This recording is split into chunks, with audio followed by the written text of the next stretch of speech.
Bien, parece que el nivel de murmullo va bajando. Antes de presentar al siguiente conferenciante, vamos a hacer un epílogo, quería hacer un epílogo de la anterior y quería destacar aquí y poner en valor la labor que hace el Ministerio de Educación, especialmente en su acción exterior. Yo que he trabajado en ese destino, he visto que a veces, ahora que no nos oyen, el Instituto Cervantes se lleva la fama, pero quienes escardan la lana muchas veces son los asesores, agregados y consejeros del Ministerio de Educación, que hacen una labor quizá más sorda, pero que tiene un alcance tremendo en las escuelas de primaria, secundaria, a nivel universitario, emigración, etcétera, etcétera. De manera que esto es un poco como la Policía Nacional y la Guardia Civil, trabajan a veces conjuntamente, a veces se pican, a veces hay comisarios y coroneles que no se llevan bien, aunque afortunadamente en Portugal ese no es el caso, y sí quería hacer ese epílogo. Y a continuación quiero presentar a nuestro siguiente invitado, a Andrés Ordóñez. Como sabemos, México es el país estrella y lo demostró ayer de manera magnífica. Andrés es director desde 2017 de la sede UNAM España, del Centro de Estudios Mexicanos, y este es el último hito en una larguísima trayectoria diplomática y humanística que tiene un currículum tan extenso que nos llevaría aquí horas leerlo.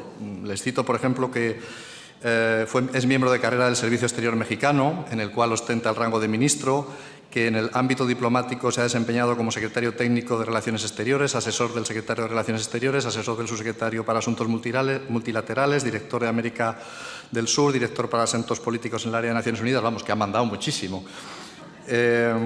Ha servido en las representaciones de México en Brasil, Grecia, Israel, Cuba, cónsul general de México en Río de Janeiro. También tiene una larguísima trayectoria como humanista, con publicaciones sobre Fernando Pessoa, sobre diplomacia y literatura, que es un campo realmente interesante,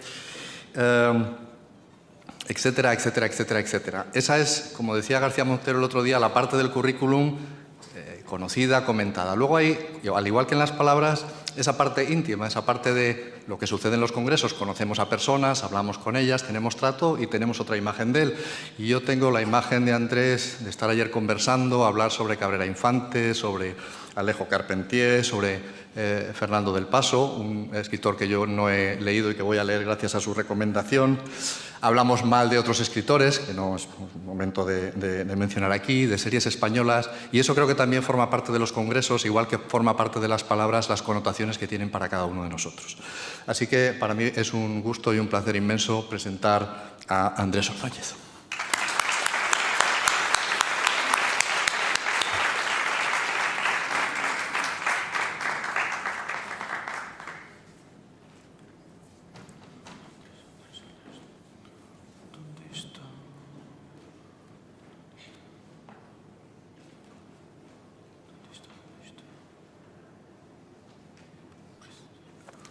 Acho que é esse aqui. Este.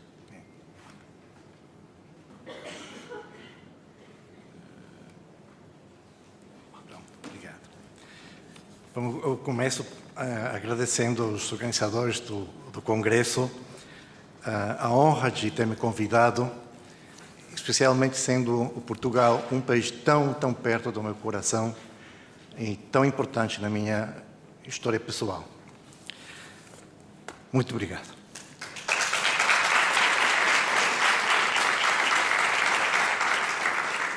La encomienda que tengo es exponer a ustedes el proceso y el sentido del programa de internacionalización de la Universidad Nacional Autónoma de México. Y este proceso es mi convicción. Para ser cabalmente entendido, es bueno insertarlo en la historia de la institución y en la importancia de la misma en la vida institucional, cultural, por supuesto educativa, de la nación mexicana. Comienzo diciendo que algo que, a mi ver, nos falta en ambos lados del Atlántico es entender el portento y la maravilla que fue la monarquía hispánica. Es un imperio sobre la planta del Imperio Romano. Un imperio que, en lugar de llegar dividiendo y estigmatizando, llegó creando universidades. Y la Universidad Nacional Autónoma de México es uno de esos ejemplos tempranos en la presencia ibérica en América, junto con las universidades de Lima y Santo Domingo. La Universidad de México pues fue una de las primeras en existir en América. La idea data de 1536, cuando el arzobispo Fray Juan de Zumárraga planteó la idea al emperador. Después, un poco más adelante, el ilustrísimo virrey Antonio de Mendoza, desde luego, respaldó la idea. La corona la aprobó en 1547 y finalmente, en 1551, se expide la cédula de creación de la Real y Pontificia Universidad de México, para que el 25 de enero del 53, del siglo XVI, iniciara sus funciones la Universidad de México. La historia de la Universidad de México es acorde también con los avatares de la historia nacional. Contrariamente al siglo XIX brasileño, el nuestro se caracterizó por una constante y violenta inestabilidad, resultado de las pugnas entre dos proyectos de nación. Ay, espérame, ya me estoy saltando una... Perdón mi torpeza, Es que no sé cómo... Creo que mejor me voy por aquí.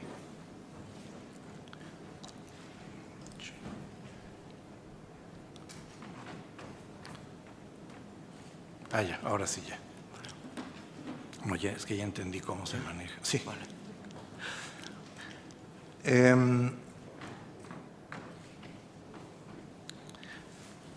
En 1778 se abre la Real Escuela de Cirugía, en 1792 el Real Colegio de Minería. 2 años más tarde, en el 94 del siglo XVIII, fue establecida la Academia de San Carlos.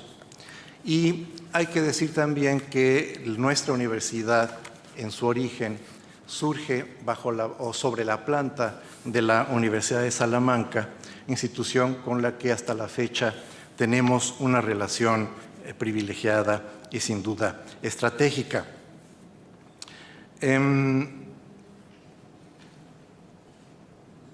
Perdón que... Ya. A principios del... ¿Perdón?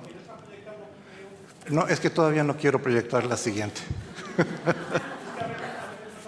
Sí, muchas gracias. A principios del siglo XIX, cuando Francia invade España de camino a castigar a Portugal por su alianza histórica con Inglaterra, en Nueva España se lee esa intromisión como motivo suficiente para romper el pacto político que nos vinculaba con la corona española, en razón de que el rey Fernando VII había sido obligado a enajenar la soberanía en un monarca francés. Y esto determina la independencia de México. El grito de independencia inicial, en septiembre de 1810, es «Viva Fernando VII, muera el mal gobierno, mueran los gachupines». Entendidos los gachupines no como los españoles, sino como los malos españoles al servicio de Napoleón. Años más tarde, cuando se consolida la independencia, el primer acto soberano del Imperio mexicano es ofrecer la soberanía de México a Fernando VII. Y Fernando VII comete uno de los errores más costosos en la vida política del Occidente, que es el rechazar la soberanía del Imperio mexicano y instruir a su descendencia a hacer lo mismo. Me parece a mí que de no haber sido ese el caso, la historia del continente americano hubiera sido muy distinta.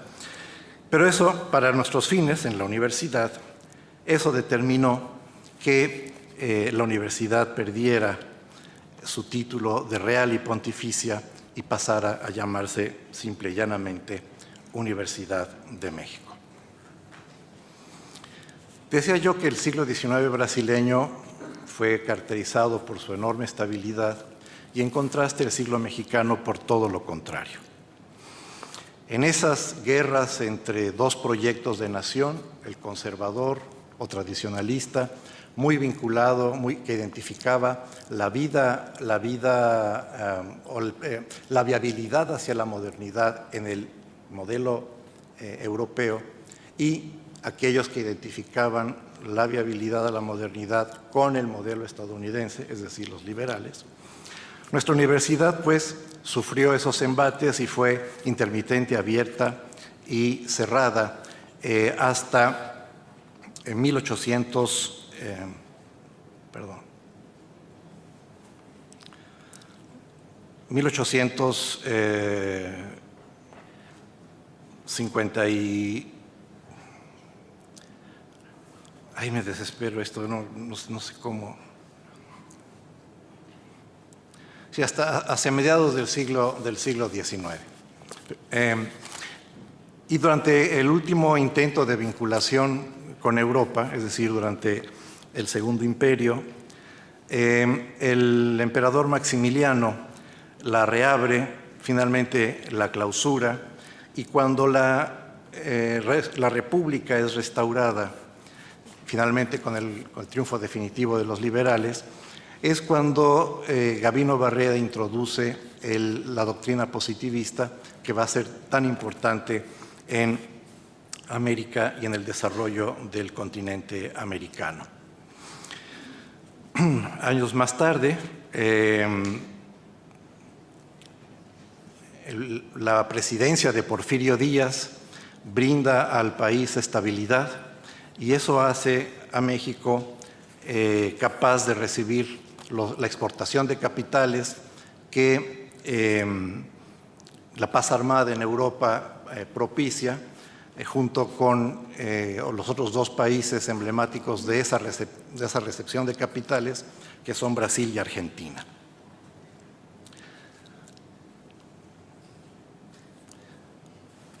Y estas dos figuras son muy importantes en esta historia. Esto tiene un apuntador, ¿tiene un apuntador láser o no? ¿Y cómo que eu faço? Ok. Justo Sierra, que era el ministro de Educación de Díaz, es el que consolida la modernidad de la universidad. Y este señor de acá, José Vasconcelos, discípulo directo de Justo Sierra, es el que va a proyectar la Universidad de México hacia su situación contemporánea.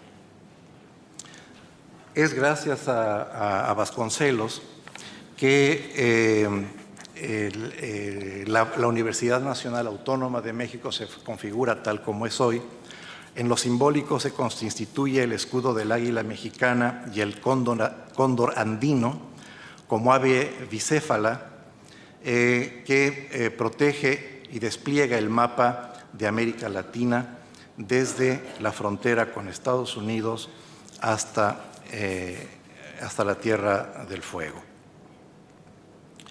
También es en este periodo cuando se establece el lema de la UNAM, que es "Por mi raza hablará el espíritu", y esto está fundado sobre la premisa también de José Vasconcelos, de que él decía: nuestro continente nuevo y antiguo está predestinado a contener una quinta raza, la raza cósmica, de la cual se consumará la unidad.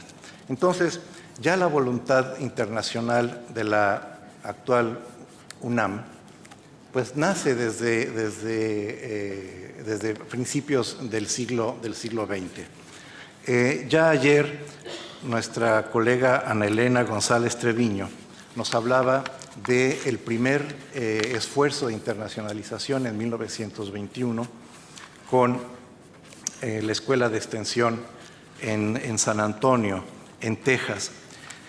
Y esto me lleva también a decirles que el proyecto de internacionalización actual de la UNAM está fundamentado sobre la certeza nuestra de que el mundo posterior a la Guerra Fría constituye una enorme ventana de oportunidad para todos aquellos que hablamos español.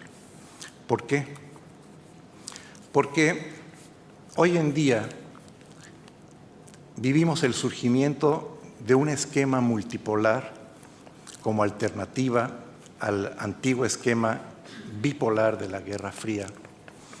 Y en esa reconstrucción de la arquitectura mundial, por primera vez el Occidente no lleva la voz cantante. De manera que un polo de civilización como el que constituye el polo panhispánico, caracterizado por su o transculturalidad, por su carácter transatlántico, transracial, representa verdaderamente la oportunidad para crear un polo de coordinación para la defensa de nuestros intereses en un mundo en transformación hacia el siglo XXI. Los siglos XIX y XX fueron siglos traumáticos en la medida en que debimos, en ambos lados del Atlántico, construir una identidad negativa. Yo soy yo porque no soy tú. El siglo XX nos obliga a pensar de otra manera. Yo soy yo, tú eres tú, pero yo me reconozco en ti y te reconozco en mí. Y eso, en términos estratégicos, es una riqueza que muy pocos núcleos poblacionales en la realidad contemporánea poseen.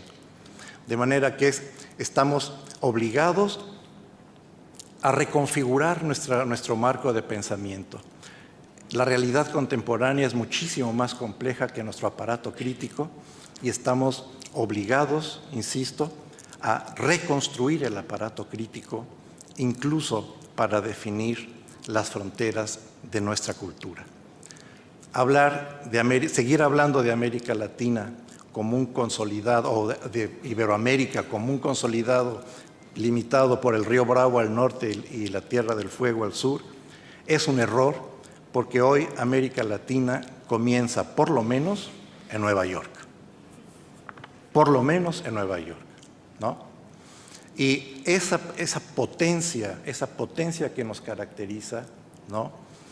Y sus manifestaciones concretas producen reacciones perversas.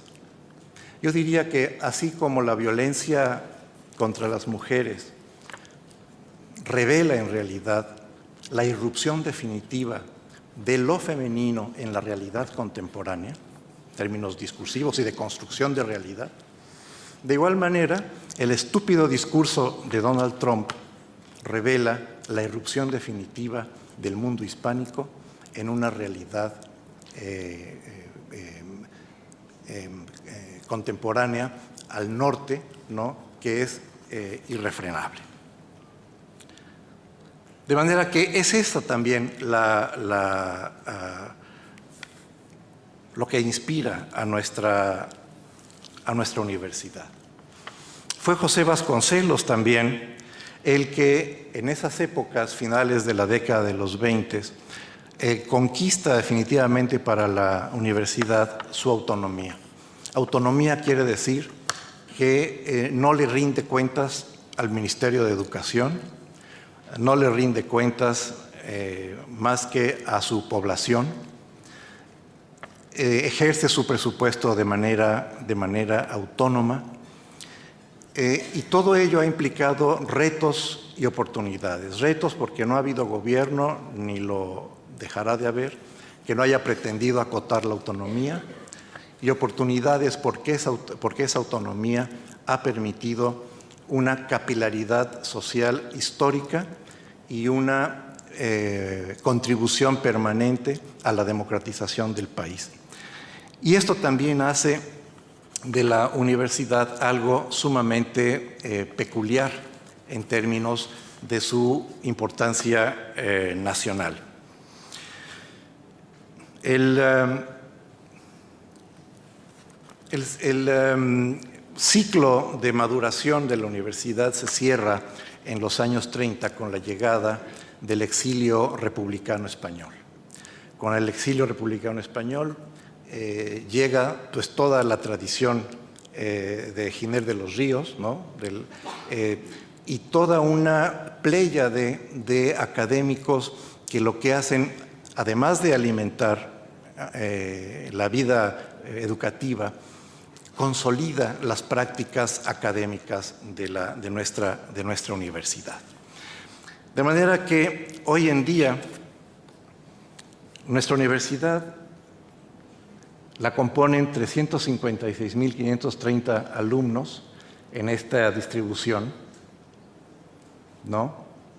Y estos son el número de investigadores y académicos, ¿no? Que conforman nuestra planta docente.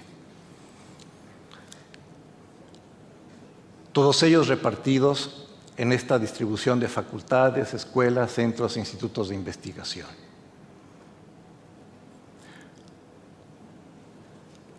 Podemos decir que la comunidad universitaria, ya en su conjunto, trabajadores, empleados, estudiantes, profesores, investigadores, somos el equivalente a la ciudad de Bilbao y su zona conurbada, ¿no?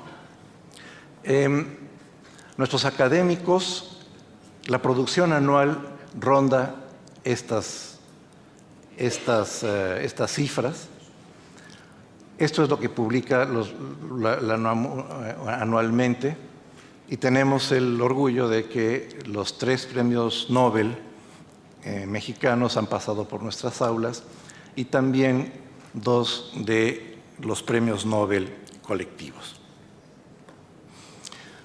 Nosotros somos los depositarios de estos servicios nacionales: el sismológico, el observatorio astronómico, el jardín botánico, la biblioteca y la hemeroteca, la red mariográfica, el herbario nacional, 3 reservas ecológicas, 30 laboratorios nacionales y el monitoreo del volcán Popocatépetl.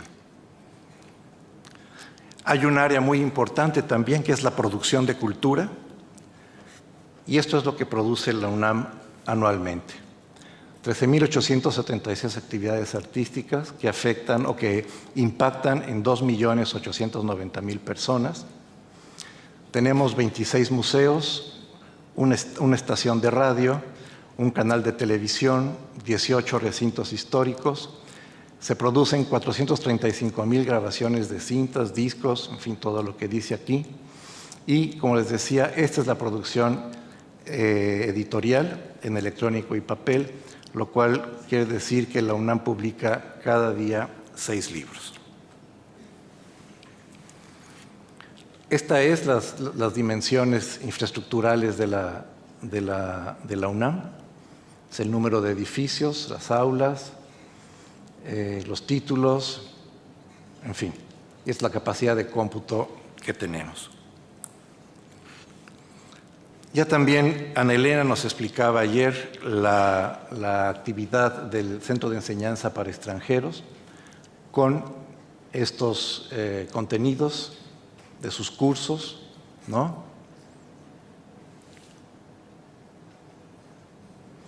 El CEPE tiene sedes tanto en México como en el interior del país.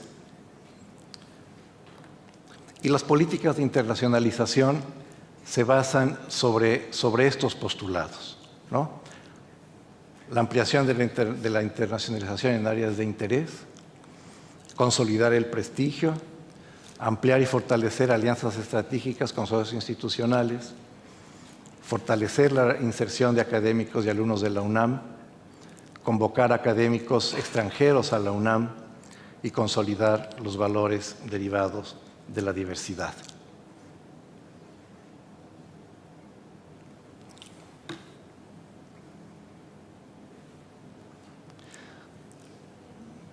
Para aterrizar lo anterior, estos son los instrumentos con los que contamos.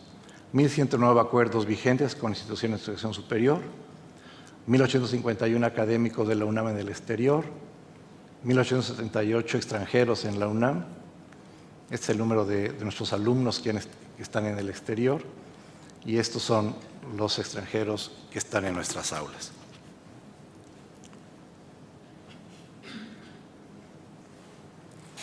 La entidad coordinadora de esta acción es la Coordinación de Relaciones Internacionales y Asuntos Internacionales, que está ubicada en el corazón de la estructura administrativa de la UNAM. Miren ustedes, aquí sería el rector, ¿no? El secretario general, el vicerrector para desarrollo institucional, el coordinador o vicerrector de investigación científica y el coordinador o vicerrector de investigación en ciencias sociales. Y entonces, dependiendo prácticamente del rector directamente a través del vicerrector de desarrollo institucional, está la coordinación de relaciones internacionales, que tiene estos dos instrumentos: cooperación y el Centro de Lenguas para el español. Y tenemos también como brazos operativos en el exterior las siguientes representaciones. En el continente americano tenemos en América del Norte San Antonio, Ottawa y Chicago, que además de ser instrumentos para avanzar los objetivos que antes he mencionado, tienen también a su cargo la enseñanza del idioma español. Estos otros son centros de estudios mexicanos, es decir, representaciones de política académica, si me permiten decirlo así, en Estados Unidos. Aquí falta señalar el Centro de Estudios Mexicanos en San José de Costa Rica. En Europa tenemos 4. Reino Unido, a cargo de Ana Elena. Está París. Nuestro socio estratégico en París es la Sorbona. Está Berlín, nuestro socio es la Universidad Libre. Y está España, y en España nuestro socio es el Instituto Cervantes. Y con el Instituto Cervantes llevamos a cabo este esfuerzo que ya mencionaba mi querido amigo Luis García Montero el día de ayer, de establecer, junto con Salamanca y Buenos Aires, un sistema internacional de evaluación de la lengua española. Para nosotros, desde luego, España pues, es el socio privilegiado, sobre todo en este razonamiento de constituirse como un polo de civilización. Y la verdad es que no podía ser mejor esta sociedad, la cual fue incluso instituida durante la visita de los reyes de España a México hacia 2013.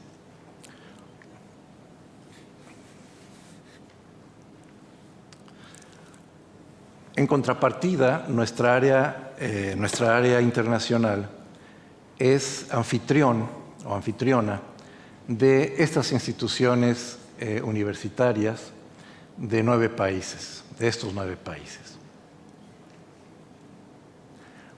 No hay cosa que me gustaría más que ver dentro de este conjunto de instituciones a la Universidad de Porto, a la de Lisboa, a la de San Paulo, pero desgraciadamente, y debo decirlo un poco como lamento personal, no hemos tenido repercusión, no ha habido interés en Portugal por acercarse a nosotros. La puerta está abierta y seguramente en breve tendremos el gusto de acogerlos en México. Quisiera concluir pidiéndoles su atención para un pequeño video que sintetiza esto que les he contado. Pero también quiero, antes de terminar, decirles que he recibido instrucciones de parte de la universidad, de la UNAM, para manifestar a los organizadores que si está en el interés realizar el próximo Congreso de ACELE en México, estaríamos muy gustosos de acogerlos a todos ustedes, recibirlos y, como decimos en México, apapacharlos en esa ocasión.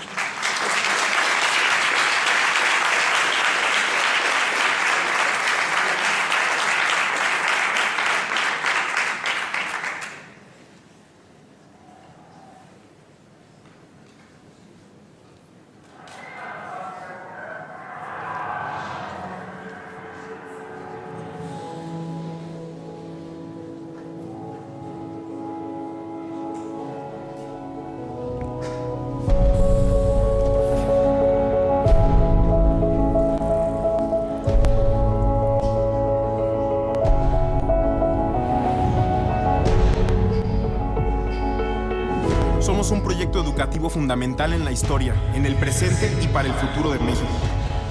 Somos alumnos de todo el país y del extranjero. Profesores, investigadores, trabajadores y egresados. Somos bachillerato, licenciatura y posgrado.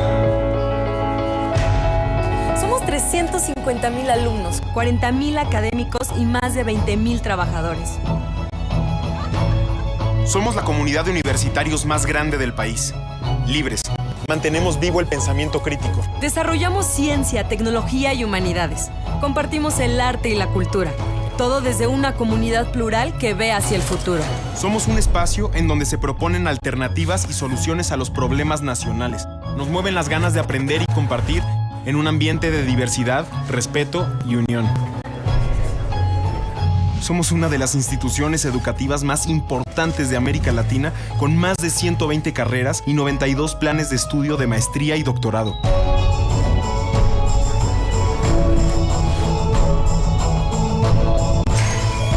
Nuestros académicos publican en las revistas de mayor prestigio internacional. Su trabajo abarca áreas que van desde la filosofía hasta las ciencias nucleares. En el 2009 se nos distinguió con el Premio Príncipe de Asturias. Y los 3 premios Nobel que México ha dado al mundo pasaron por nuestras aulas.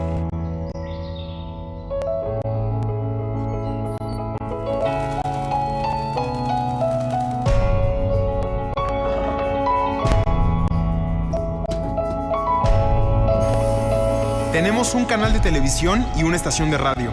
Editamos en promedio 6 libros al día. Contamos con 26 museos, 18 recintos históricos, 3 orquestas, salas de conciertos, teatros y cines, en donde cada año se organizan 14,000 actividades artísticas y culturales a las que asisten casi 3 millones de personas.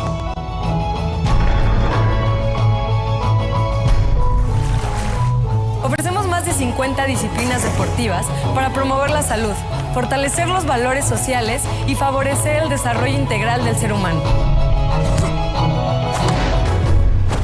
Los equipos de fútbol, soccer y americano que representan al UNAM son símbolo de comunión para miles de mexicanos. Somos una universidad pública y estamos abiertos al mundo sin importar creencias religiosas, raza, orientación sexual, género, ideología política o situación económica. Somos el mecanismo de capilaridad social mejor diseñado y estamos en la biografía de millones de mexicanos. Nuestro campus central es patrimonio cultural de la humanidad y contamos con edificios de inmenso valor histórico.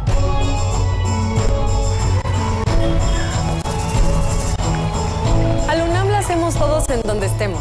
en 7 países además del nuestro y en todos los estados de la República. Celebramos la diversidad étnica y social de México y el mundo.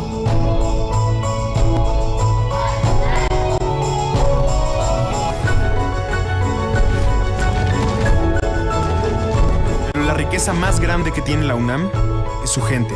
Actuamos en el mundo desde nuestro entorno, desde la identidad que cada uno crea y recrea en sus pasillos, oficinas, canchas, aulas, cafeterías, bibliotecas. Construimos ciudadanía.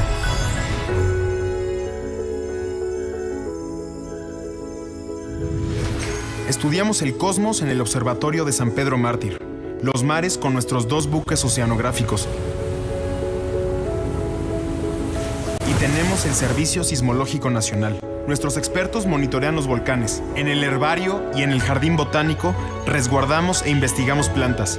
Y en nuestras bibliotecas custodiamos y organizamos la memoria bibliográfica y hemerográfica de la nación. En la UNAM, juntos somos más. Forjamos el mañana. Nuestro momento es ahora. Somos la Universidad de la Nación.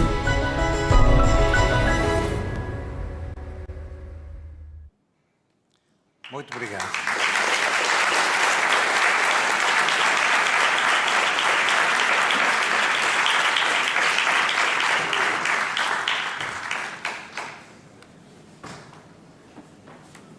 Perdón, sí, si hay alguna pregunta, observación.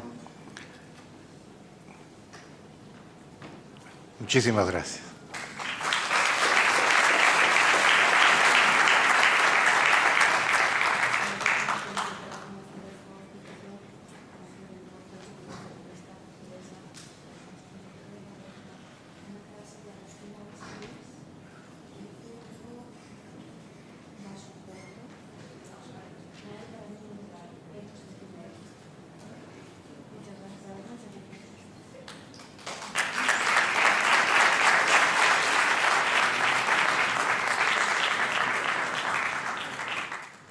Bueno, la verdad es que yo personalmente me he quedado abrumado con esta amabilísima invitación por parte de la UNAM de albergar el próximo congreso en México. Como alguien que ha visitado Filosofía y Letras, que ha estado en México muchísimas veces, que soy un enamorado de México, se me ha puesto la carne de gallina, los pelos de punta y hasta me he emocionado. Vamos, sería... la verdad no tengo palabras de agradecimiento ya simplemente por el mero hecho de que hayáis pensado en Asele y de que hayáis imaginado que este proyecto podría cruzar el Atlántico y llegar hasta México. Entonces, muchísimas gracias de corazón por este gesto. Lo vamos a estudiar, tendremos la asamblea el viernes, dialogaremos con los socios, veremos si es viable y, bueno, sería de un sueño que era Portugal pasar a otro sueño. Muchísimas gracias, de verdad.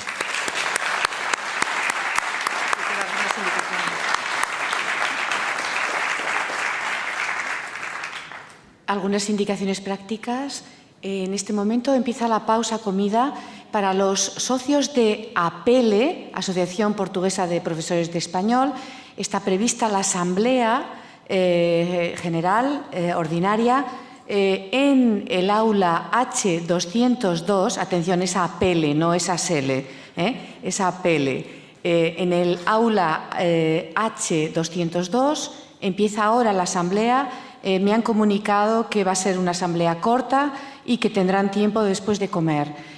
Por eso empieza ahora la asamblea en el aula, la asamblea de APELE, repito, en el aula H202. Para los demás, el almuerzo es libre y, como sabéis, tenemos, como ocurrió ayer, en el edificio F tenemos un servicio de restaurante donde podéis almorzar. Comentar también con vosotros que el día 7, el sábado, tenemos previsto un crucero por el Duero, Douro.